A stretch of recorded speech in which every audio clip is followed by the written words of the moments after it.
Hi ನಮಸ್ಕಾರ ಎಲ್ರಿಗೂ. So ನಾನು ನಿಮ್ಮ ತಿಪ್ಪೇಸ್ವಾಮಿ ಮಾತಾಡ್ತಾ ಇರೋದು. ಸೊ ಈ ದಿನ ಕ್ರಿಕೆಟ್ ನೋಡಿದ್ರೆ ಅನಿಸುತ್ತೆ ಎಲ್ಲರೂ. So six six six six six, ಯಾವ ಮೂಲೆಗೆ ನೋಡಿದ್ರು ಸಿಕ್ಸು ಸಿಕ್ಸು ಸಿಕ್ಸು.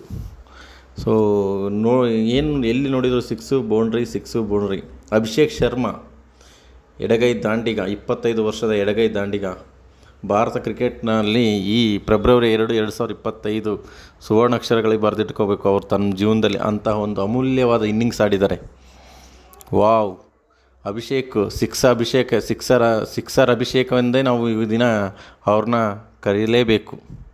ಸುಮಾರು 106 ರನ್ಗಳನ್ನ 13 ಸಿಕ್ಸರ್ ಹಾಗೂ 7 ಬೌಂಡ್ರಿ ಮೂಲಕ ಬಾರಿಸಿ 106 ರನ್ಗಳು, 135 ರನ್ನಲ್ಲಿ 106 ರನ್ಗಳು ನಿಂತೆ ಹೊಡೆದಿದ್ದಾರೆ. ಅಂದರೆ ತುಂಬ ಅದ್ಭುತವಾದ ಪ್ರತಿಭೆ.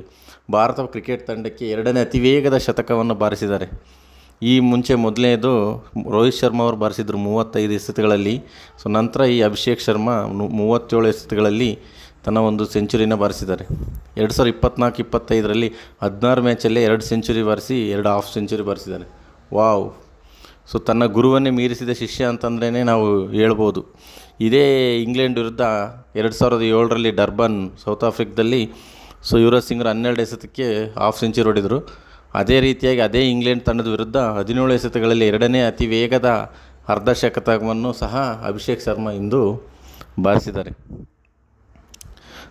ಸೌರವ್ ಗಂಗೂಲಿ, ಯುವರಾಜ್ ಸಿಂಗ್, ಗೌತಮ್ ಗಂಭೀರ್ ಹಾಗೂ ಸುರೇಶ್ ರೈನಾ ನಂತರ ಭಾರತ ಕ್ರಿಕೆಟ್ ತಂಡಕ್ಕೆ ಭರವಸೆಯ ಎಡಗೈ ದಾಂಡಿಗ T20 ಹಾಗೂ ಏಕದಿನ ಫಾರ್ಮೆಟಿಗೆ ಸಿಕ್ಕಿದ್ದಾರೆ ಅಂತಲೇ ಹೇಳ್ಬೋದು. ಅದ್ರ ಜೊತೆಗೆ ಯಶಸ್ವಿ ಜೈಸ್ವಾಲ್ ಅನ್ನೋ ಮತ್ತೊಬ್ಬ ಎಡಗೈ ದಾಂಡಿಗ ಸಹ ಇದ್ದಾರೆ. ಇಬ್ಬರೂ ಸಹ ಎಡಚರರು ಓಪನಿಂಗ್ ಬ್ಯಾಟಿಂಗ್ ಮಾಡಿದರೆ ತುಂಬ ಅದ್ಭುತವಾಗಿರುತ್ತೆ ನೋಡೋದಕ್ಕೆ. ಪ್ರತಿ ಬಾಲ್ನು ದಂಡಿಸ್ತಕ್ಕಂಥ ದಾಂಡಿಗ ಅಂತಲೇ ನಾವು ಇವ್ರನ್ನ ಕರಿಬಹುದು. ಅದ್ಭುತವಾದ ಆಲ್ರೌಂಡ್ ಪ್ರತಿಭೆ ಸಹ ಇದೆ. ಈ ದಿನ 13 ಸಿಕ್ಸು, 7 ಬೌಂಡ್ರಿ ಹಾಗೂ ಒಂದೇ ಓವರ್ನಲ್ಲಿ 2 ವಿಕೆಟು ಮತ್ತು 1 ಕ್ಯಾಚ್ ಹಿಡಿದ್ದಾರೆ. ಇವರು ಒಂದು ಪ್ರತಿಭೆನ ಎಷ್ಟು ಹೊಗಳಿದ್ರೂ ಸಹ ಸಾಲದು.